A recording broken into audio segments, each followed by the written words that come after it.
Oi, gente! A gente veio aqui hoje compartilhar com vocês um capítulo desse livro que a gente gosta bastante, que é do psicólogo Alexandre Coimbra Amaral. Se chama Cartas de um Terapeuta para Seus Momentos de Crise, da editora Paidós.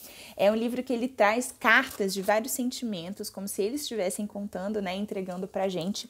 E a carta que a gente vai escolher ler hoje para vocês tem tudo a ver com o episódio dessa semana sobre família extensa, que é a carta dos seus ancestrais, que podem ser muito mais do que os defensores da cultura familiar.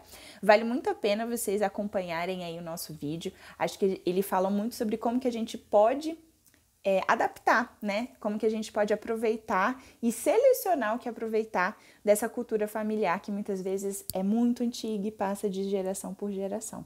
Aproveitem! Oi, nós somos muitos. Somos seus avós, bisavós, tios distantes, primos que você nem conheceu, de lugares tão longínquos quanto a época em que fizemos a vida acontecer. Apesar de sermos memórias, de sermos inúmeras vidas, inclusive de gerações diferentes, temos como falar por um coletivo. Somos seus antepassados. Somos o passado que faz o tempo acontecer antes de você chegar. Muito antes de seus pais pensarem em você como uma possibilidade, já existimos como fundamento da biografia de muitos que têm o mesmo sobrenome. Somos sua família, mas somos estranhos. Você nos conhece por histórias contadas pelos mais novos, que nos exaltam e nos relembram, como parte de quem você é. O tempo faz com a história de cada um de nós uma artimanha.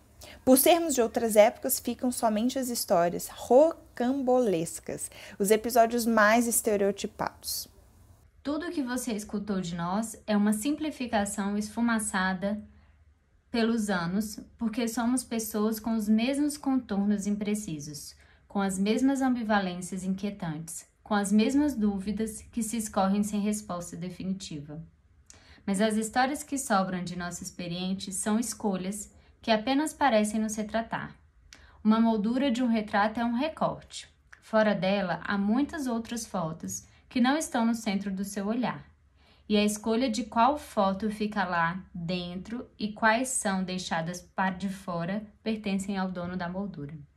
As pessoas que contam nossas histórias são as donas dessas molduras. Só peço para que tente nos ver como um cubo mágico misturado, impossível de ser montado com pouco afinco. Mostram um quadradinho de qualquer cor de nós, insistindo que nos representa em alguma inteireza. Fizemos o que pudemos com os dias que nos foram ofertados, com a energia vital que dispusemos para lhe deixar algum legado. Entre nós, há gente satisfeita com o que produziu. Filhos, carreira, casamento, mudanças, jornadas épicas. Mas também há quem não aconteceu, conforme as regras da nossa família. Esses são os esquecidos, os excluídos, os deixados como maus exemplos a serem seguidos. Também estão aqui nesse grupo de antepassados seus, só que você pouco escutará falar deles e delas, caso não se interesse ativamente pelas lacunas da história que lhe antecede. Os desimportantes não costumam se pronunciar, porque existiram antes do conceito de lugar de fala. Está em suas mãos querer preencher os espaços vazios de falas, ocupando-as com interesse por quem virou silêncio ou segredo.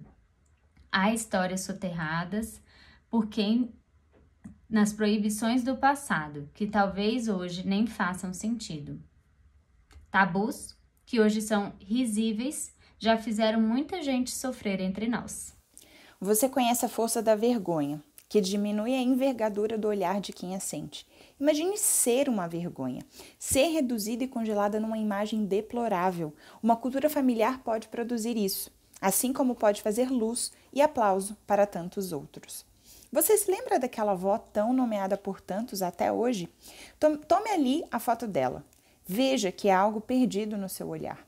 Ela portou durante boa parte de sua vida um segredo aparentemente protetor para a família. Ela tinha que ocultar uma característica de um de seus filhos que envergonharia todo o grupo familiar diante da sociedade da época. Ela fez isso com a bravura das grandes mulheres, mas nós rejeitamos o título de guerreira. Ela foi vítima dos costumes de seu tempo, refém das estreitas possibilidades de existir fora do que a sociedade dizia ser uma vida digna.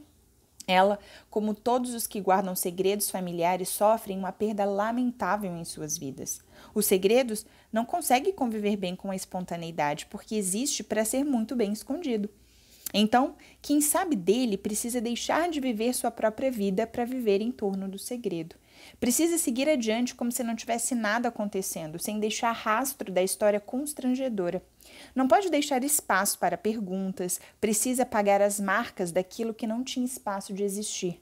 A sua avó foi uma dessas pessoas que trocou a espontaneidade possível para uma mulher daquela época por uma vida inteira guardando uma história que não podia ser narrada. Sempre que houver um veto a uma história, haverá sofrimento. Ainda estamos longe de ser um mundo que permita todo tipo de trajetória humana.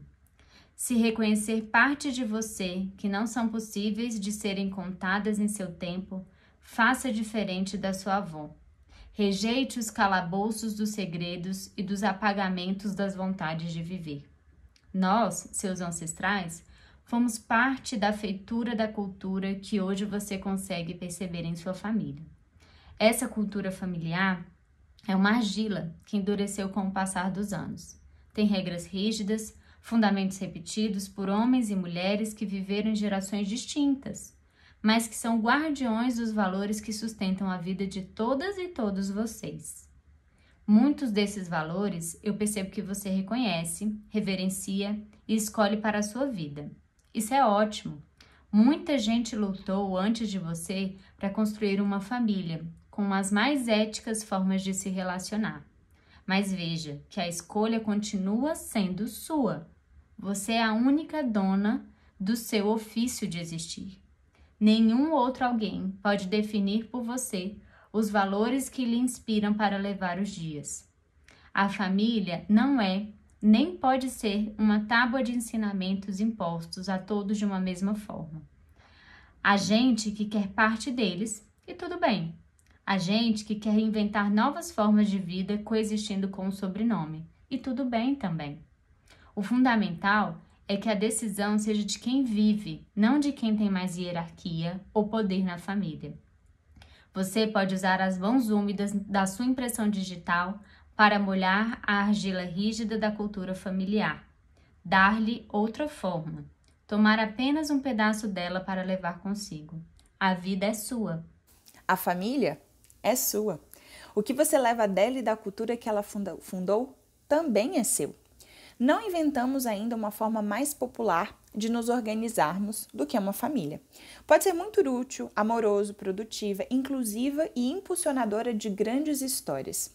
É maravilhoso quando ela consegue ser tudo isso para quem nela habita. Suporte, aconchego, segurança, ninho. Mas estamos aqui para lhe recordar o quanto a cultura familiar pode ser o descampado árido que não oferta água para os diferentes, que exila histórias e deixa pessoas reféns de violências mascaradas de falsa proteção. Família também pode ser lugar de solidão, o que faz dela o avesso do avesso do avesso do avesso do que deveria ter sido. As verdades familiares devem ser escutadas com V minúsculo. Significa dizer que podem ser debatidas, discutidas, interpretadas de outra maneira, até que façam sentido para quem as recebe, não para quem as reproduz ou sustenta ao longo do tempo. Se em você existe a vontade de transformar a sua realidade, é porque acabou de tocar em uma das belezas do existir. Aquilo que a vida não nos oferta, a gente inventa. Dê voz aos seus incômodos com a cultura que você recebeu de nós, de seus pais, de todos os que temos o mesmo sobrenome. Dialogue com suas inquietudes, converse com gente do lado de fora do clã para testemunhar visões divergentes e criativas sobre a experiência do convívio familiar. Você vai perceber o quanto pode lhe fazer bem sair do que lhe foi proposto como script do seu destino. Nesse caminho, reconheça o que há em você e o que você aprecia a partir da linha ascendente que antecede seu nascimento. Compreenda profundamente de onde você vem. Exercite o olhar que una quem você é a todos nós, seus ancestrais. Pense nessa conjunção de vidas, tempos e lugares. Guarde a herança comportamental como uma joia rara, realizando no seu coração a beleza de ser parte de um fio humano que os séculos abrigam em várias gerações. Você é feita desse conteúdo também, ainda que parcialmente, mas é uma parte que importa, esclarece e dá sentido ao aqui e ao agora. Nós somos um coletivo, mas não nos esqueçamos que somos únicos. Não somos maiores do que o seu direito de construir uma história autoral com as cores da paleta da sua alma, com o cheiro do perfume das suas escolhas, com a textura dos chãos que foram escolhidos por você para serem pisados. Não somos desse tempo, mas guardamos um passado que não é contado na sua grandeza.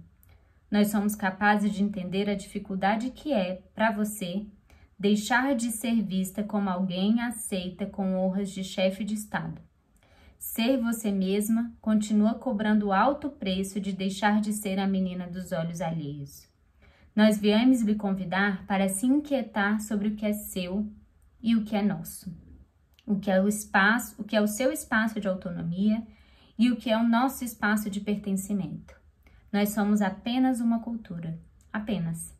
Podemos fazer muito bem a quem se abriga sob nossos guarda-chuvas, mas não temos jamais a capacidade de preencher a vastidão das vontades de cada existência humana. Obrigado por nos escutar. Estamos de saída. Voltaremos para o pretérito das histórias já cansadas de ser memória. Testemunharemos você, exuberante em sua alegria de ser você mesma, fazendo da sua identidade tão única o pôr do sol jamais visto, merecedor da mais notável contemplação.